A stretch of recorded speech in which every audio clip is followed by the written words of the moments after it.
Rudolf Kunnet decided to go to Paris to see his old friend Vladimir Smirnoff and obtain the American and Canadian rights to manufacture and sell Smirnoff vodka in America. He did that.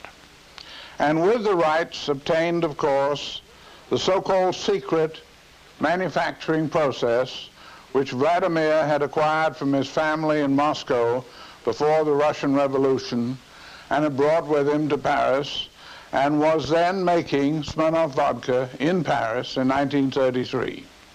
So we handled Smirnoff vodka as an agent for several years. And then in 1939, the Smirnoff company went bankrupt. And Kunnet tried hard to sell it. Finally, he came to me and offered me the business for $50,000. And I said, well, the answer is no.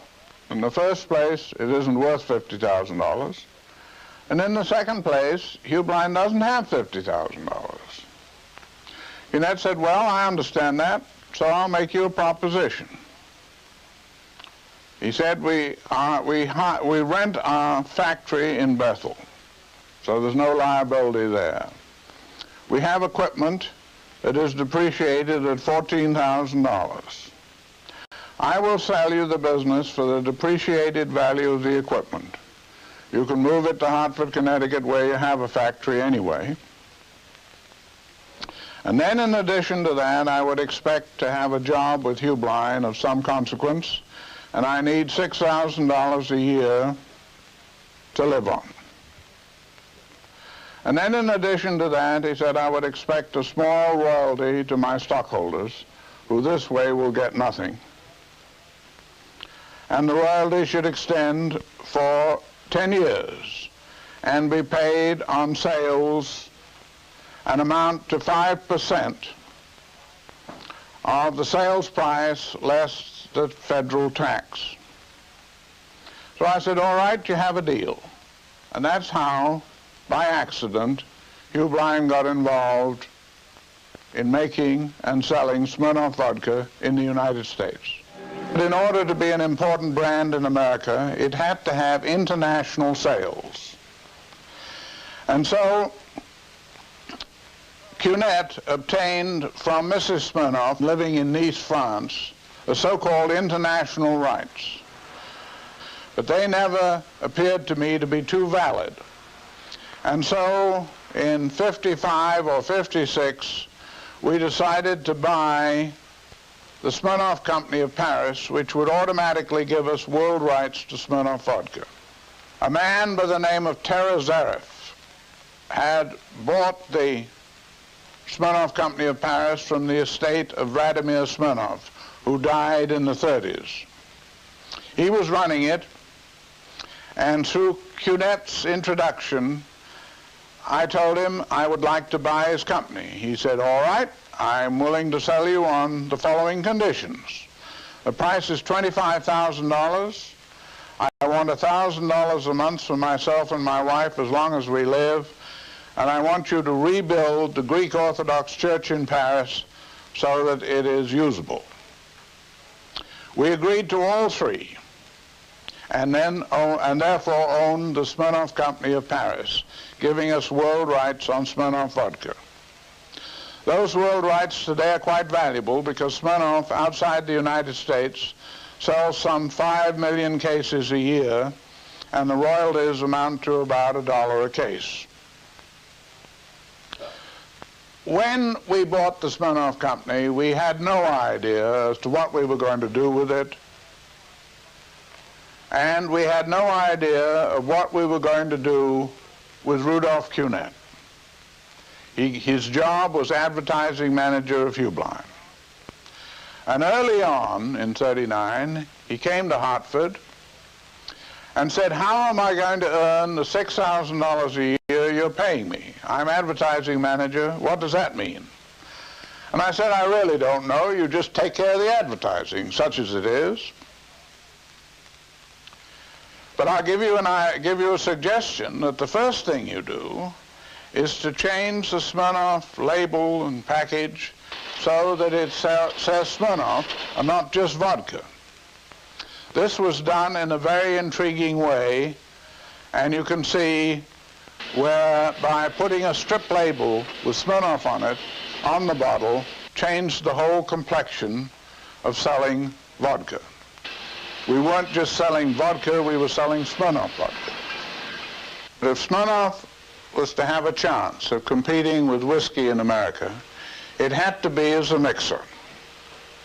And therefore, I went to California with Rudolf Kunnet, and through him met a fellow by the name of Jack Morgan. Jack Morgan owned the Cock and Bull restaurant in Los Angeles. So he had Cock and Bull ginger beer made for him in Los Angeles, and of course couldn't sell it because Americans didn't like ginger beer, they liked ginger ale. Morgan had a girlfriend, a great, big, beautiful, buxom woman by the name of Oseline Schmidt, who had inherited a copper factory from her father, but unfortunately hadn't found any sale for its products. And so with Kunnet, one evening, Morgan, Oseline Schmidt, and I met at the bar of the Cock and Bull restaurant and tried to think up a drink for Smirnoff vodka with ginger beer. We finally came up with the name Moscow Mule. Just how it originated, I don't know. But I imagine that it had to do with a kick. May I have a Moscow Mule, please? So the Moscow Mule eventually developed to be a 2-ounce drink of Smirnoff vodka, put in a copper mug made by Oseline, then mixed with ginger beer from Morgan's Cock and Bull ginger beer bottle, and a squeeze of lime. We developed the Moscow Mule in 1940, and then let it go because World War II came in and no Smirnoff was made. In 46 or thereabouts, we started again and franchised Cock and Bull ginger beer and promoted the Moscow Mule. The big difficulty, of course, was to get a bartender to even try it. He'd say, "What, drink that stuff? Russian dynamite and drop dead?" No, sir. So I developed a scheme to get him to try it. Polaroid had just come out with a camera that took a picture immediately.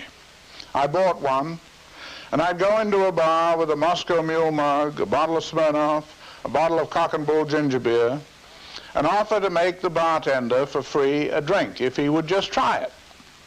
And I said, "You know, if you will try it, I will give you a picture of your doing it, which you can immediately take home to your wife." He said, "How are you going to do that?" And I said, "Well, that's my business. Just try this drink and I'll show you." So he would reluctantly sip a little Moscow Mule, and he said, "Tastes pretty good." And I would snap a Polaroid picture of him. In fact, I'd snap two. One for him to take home to his wife, and one I would use in the bar across the street. It worked wonders, and of course the press got onto it, and it received tremendous publicity at that time. And no doubt was the key influence in making the Moscow Mule famous throughout America. The Moscow Mule, of course, was the first mixing drink originated by Smirnoff. Then followed many others. The Screwdriver, which is orange juice and Smirnoff vodka. The Bloody Mary, which George Jessel lays claim to having founded, but actually was started in England many years ago and was made with gin, tomato juice, Worcester sauce. Then followed the Bullshot, the Gimlet, and many other mixed drinks. And it was the mixability of Smirnoff that by accident again made it famous. There's an old saying in the whiskey business that the more expensive whiskey gets, the better it tastes. Whether that was the case in Smirnoff vodka, I don't know. But I do know that the pricing of Smirnoff vodka has, of course, been a very important part of its success. It was in 1939, the sales manager, Kelsey Lingo, approached me about raising a few people's salaries. The raises amounted to $12,000 a year. And I said, well, where are you going to get the money? And of course he didn't know. We weren't making any money in those days. So I said, well, I have an idea for you. You've just got a new product, Smirnoff vodka, selling 6,000 cases a year. If you raise the price $2 a case, you will have $12,000. He said, oh, you couldn't do that, nobody'd buy it. I said, they're not buying it anyway. They're only selling 6,000 cases a year. The price was raised. Therefore, raising the price of Smirnoff about 50 cents a bottle over Gordon's gin. With this increase in price, sales started to grow, and they grew in tremendous proportions. And the Smirnoff Company learned that by raising the price, it could keep doing so modestly from year to year, and has done so since. We knew that advertising was terribly important.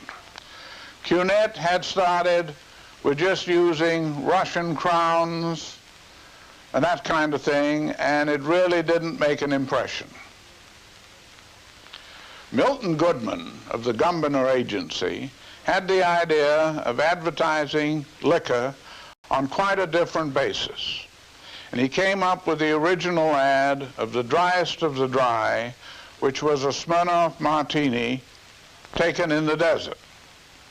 That ad became world famous, and then brought up a very important point to Hubline, that advertising was really the name of the game, and the Smirnoff vodka advertising grew from year to year and became quite famous, always concentrating on mixed drinks, because that was the theme, started by the Moscow Mule. Many years ago, after we had introduced Relska vodka to compete with Smirnoff, Hubline makes a number of vodkas. A newspaper reporter, a young lady, asked me, Mr. Martin, what is the difference between Smirnoff and Relska? And I said facetiously, oh, about $6 million. She said, Mr. Martin, you don't really mean that, do you? And I said, no, of course I don't. The money spent on advertising is terribly important.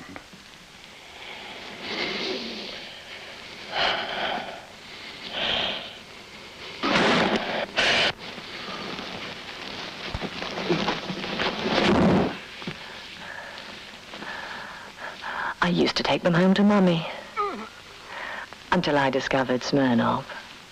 But the real thing that makes the difference, makes Smirnoff the largest selling brand of liquor in the world, is the quality of the product itself.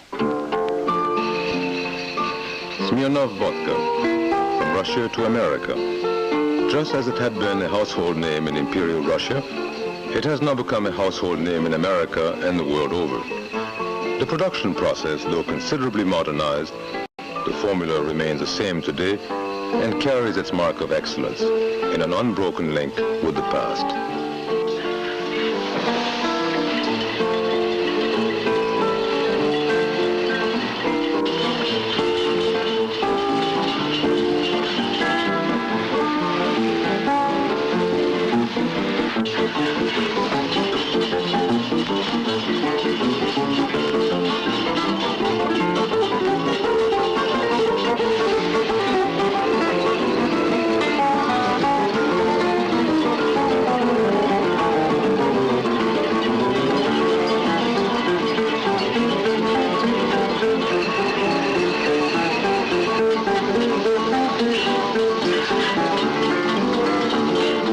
Like everything else to do with Smirnoff, as far as Hubline's concerned, is a matter of luck.